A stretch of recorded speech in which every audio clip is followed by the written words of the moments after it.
Esse vídeo vai tratar de uma métrica muito interessante na área de redes, na área de TI como um todo, que é o uptime.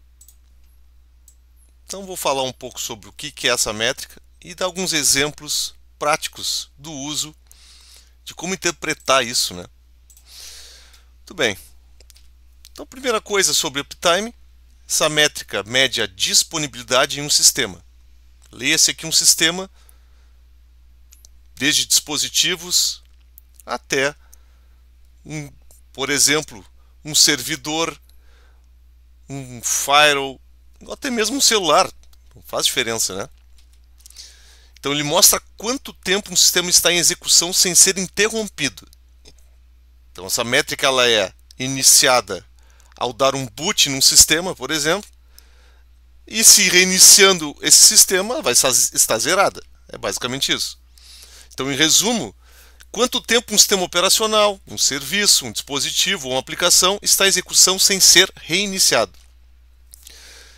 O uptime pode ser utilizado para medir a estabilidade e a confiabilidade do sistema. O que quer dizer aqui?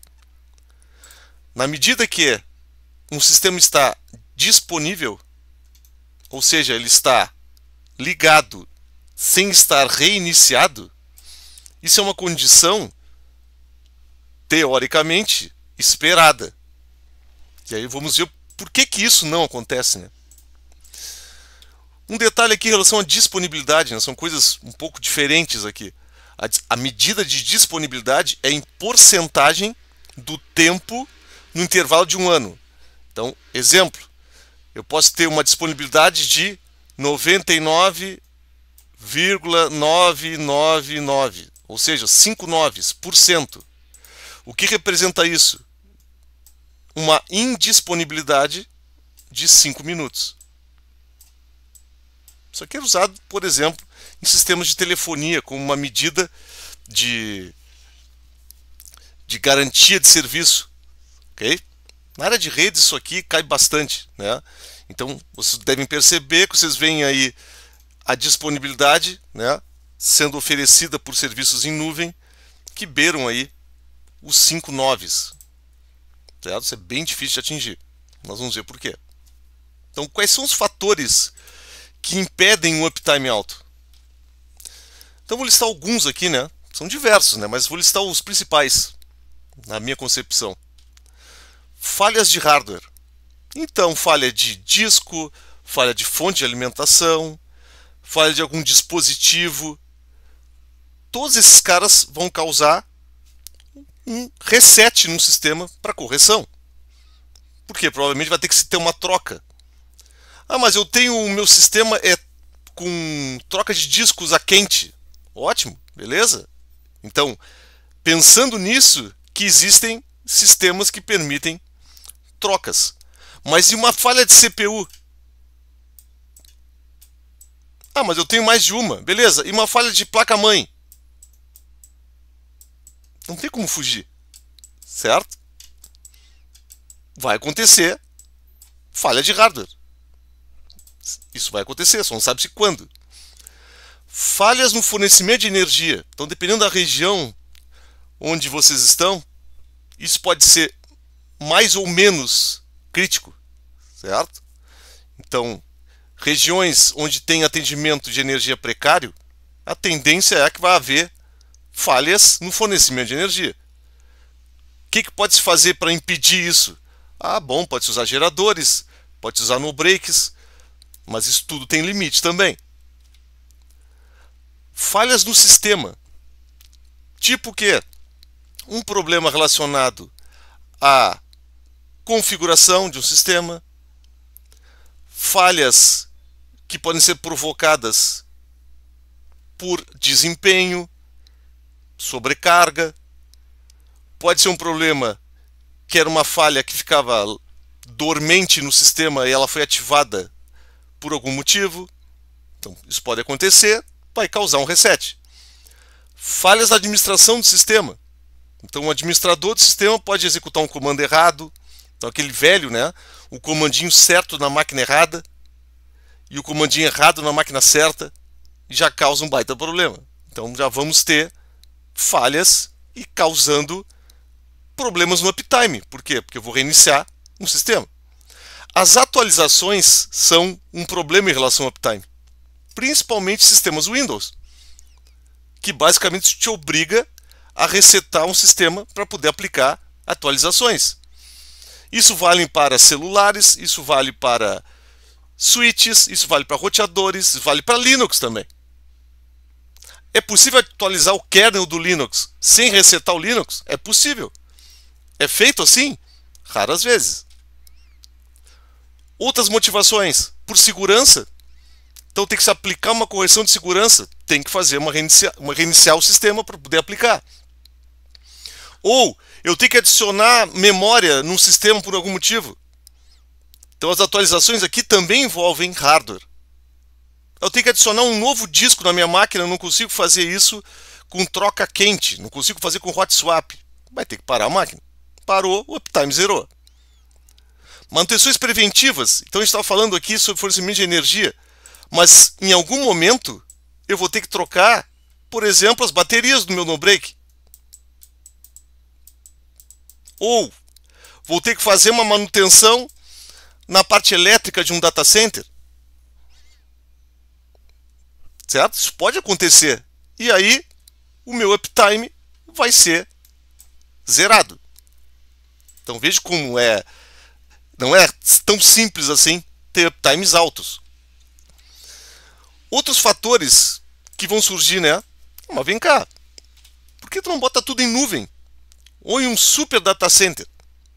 Os fatores que causam a diminuição do uptime são os mesmos. A diferença básica é que esses ambientes são planejados para serem tolerantes a falhas. O que quer dizer isso? Eles vão ter, por exemplo, redundância de hardware, ou seja, servidores, da parte de rede, com switch roteadores, a parte de climatização, o fornecimento de energia. Então eu consigo duplicar, triplicar, ter fornecimento diverso. Isso eu consigo manter, mesmo com falhas, o sistema operante. Outro fator, várias empresas de energia. Então, dependendo da região que se tenha no país, pode-se ter fornecedores de energia distintos. Isso é raro, hein? Isso é raro de acontecer. Mas pode-se usar geradores. Certo? Então, é possível. Claro que isso aqui nada é barato, né? Outra coisa, diversidade de provedores de internet. Então, quando o sistema está disponível, ou o uptime dele, são coisas diferentes. Certo? São coisas diferentes.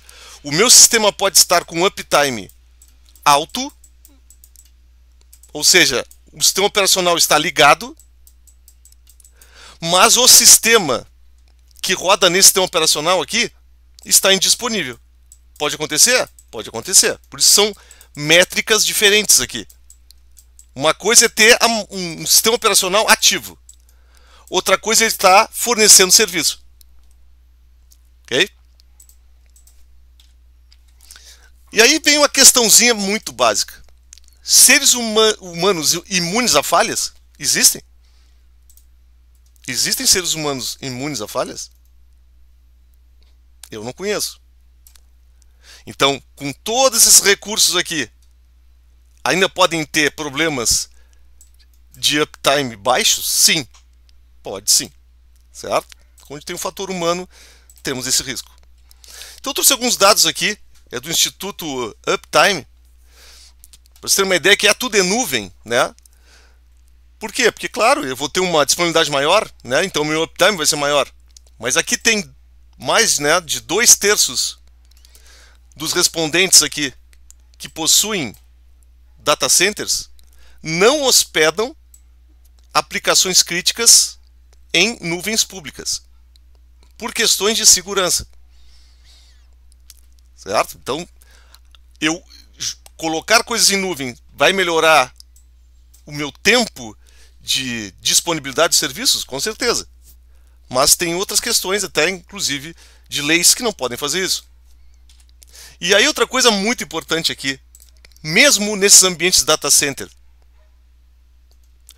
55% dos operadores de data center responderam que tiveram pelo menos uma parada nos serviços nos últimos 3 anos.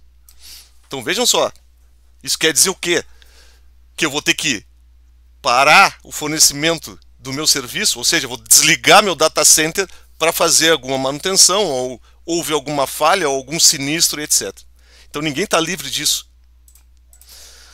Muito bem, então vou trazer alguns exemplos aqui, bem interessantes. Esses são exemplos de servidores que eu administro. Então tem um Windows 2008 aqui, uma máquina virtual, que está aqui há 315 dias. Poderia estar mais. O que aconteceu para estar só 315 dias? Isso é uma máquina em produção, certo? Não é uma máquina só ligada, ela está fornecendo serviço. Houve uma manutenção no no-break do data center, então esses caras foram desligados. Chegou a estar em 500 e poucos dias. Okay? Aqui tem um Debian 8, que está no mesmo data center, com os mesmos 315 dias. Um switch Huawei, que está 45 semanas.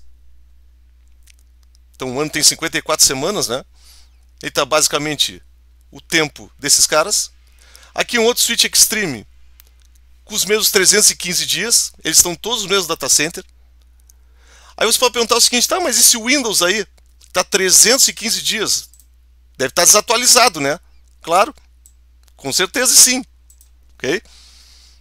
Se eu atualizar ele, obviamente vai ter que haver um reset. E aí, tendo reset, esse uptime já era. E aí, para fechar aqui, dos equipamentos que eu administro, eu trouxe um top aqui. Um Windows 2003. Isso é um servidor físico. É um servidor Dell T310. Veja o ano da instalação. 29/6/2006. Ele está há 315 dias ligado. Ok? Então esse cara aqui está 315 dias ligado. Ah, mas o que tem esse Itautec aqui que apareceu? Porque essa máquina aqui ela foi clonada de um Itautec LX210, já foi descontinuada, desligada há horas, e foi colocado num Dell 310. Certo? Isso aqui é um servidor de banco de dados DB2, de um sistema extremamente antigo, que está sendo descontinuado. Você sabe aquela história que está sendo descontinuado e nunca termina? É isso aí mais ou menos que está acontecendo. Bom, outros exemplos aqui, que não são que eu administro. Aqui tem um caso de um site de recordes. Esse cara aqui, Record Setter, que tem lá um concurso para ver qual é o Windows 7 que está há mais tempo ligado. Cara, conseguiram achar um Windows 7. Tem um vídeo aqui, se vocês pegarem esse link aqui, procurarem, vocês vão achar, que mostra, né, é uma gravação de vídeo, né, porque pode ser burlado facilmente, né? 1.218 dias. Isso aí são mais de 3 anos, né? Ligado um Windows 7. Okay? Depois tem esse site aqui, que é o Uptime Porn, certo? Esse nome aqui é desgraçado, né? Pro YouTube daqui a pouco bloqueia. Mas esse cara aqui tem vários relatos de pessoas comuns, né? Não é data center do Google, são pessoas que têm administram, né, equipamentos mais antigos e postam esses caras aí. Então, por exemplo, tem um Samsung Galaxy que está há 3.250 dias ativo, né? Quer dizer, não foi resetado. Ah, mas ele entra em modo de suspensão. Isso é uma coisa discutível, né? Eu posso pegar um notebook, suspender ele, deixar ele ligado na tomada assim, sem uso e ligar daqui a 3 anos. Tem uns caras que fazem isso, né? Mas eu estou trazendo para vocês aqui que equipamentos estão sendo usados. Aqui tem um Raspberry, está 882 dias. Aqui tem um Firewall ASA 5520, servidor da Cisco, 2.131 dias ligado. Ok? Então, imaginem só. Talvez não esteja em produção mais, né? Aqui tem um Arch Linux, que é um laptop, 1672 dias. Então isso aqui é aquele caso, né, que eu estava comentando agora. Vai suspendendo a máquina, ela vai ligada. Por exemplo, eu tenho máquinas virtuais que eu uso em aula, que devem estar aí há 8 anos, o uptime delas. Mas aí é roubado, né? 8 anos, aí é roubado, porque aí eu não estou usando. Eu uso eventualmente e suspendo a máquina, eu não desligo ela, né? Então aí não vale, né? Aqui tem um Windows Server 2012 a 935 dias. Então vejam, onde esses caras estão sendo usados, o fornecimento de energia não falha nunca. Certo? Isso é a primeira coisa. E o hardware onde esses caras estão é muito bom também, é confiável, né? Tá, mas assim, para fechar isso aqui, qual é o recorde mundial então? Eu peguei alguns exemplos aqui, certo? Tem um aqui que é imbatível, certo? Então vamos lá, vamos dar uma olhada.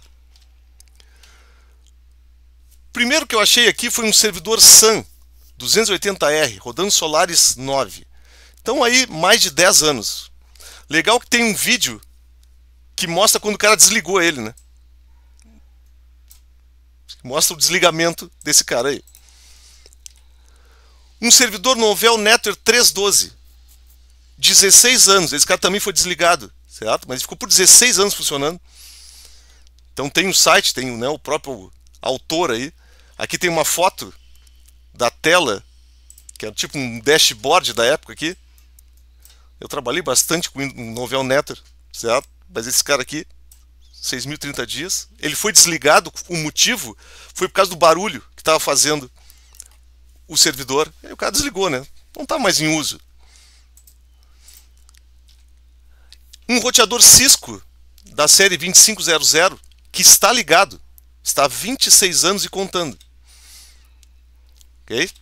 Tá aqui. Essa imagem aqui foi tirada recentemente aí, esse screenshot, né? Então veja que ele foi feito a reinicialização dele aqui, o reload, última vez em 29 de janeiro de 1997. E ele está ativo há 26 anos. Legal, né? Tá, mas aí, quem é o campeão então? Esse é imbatível, ó. Claro que não é um servidor de rede, né? Mas é a Voyager Computer Command System, que é uma sonda espacial. Ela está desde 20 de agosto de 1977 em execução. Em 2020, estava há 43 anos e 70 dias rodando no espaço.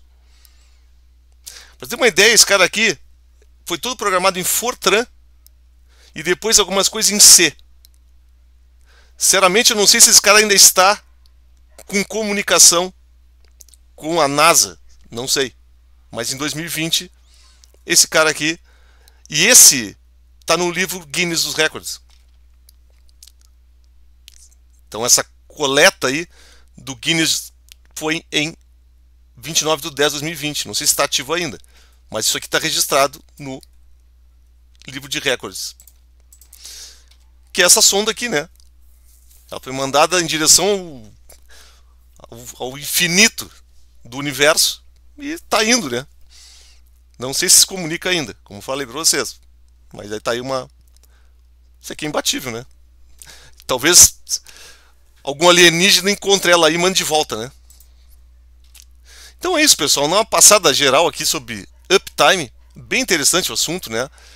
Vocês devem ter equipamentos aí há muito tempo ligados. Aquele que fica escondido num canto lá do data center, na sala dos servidores.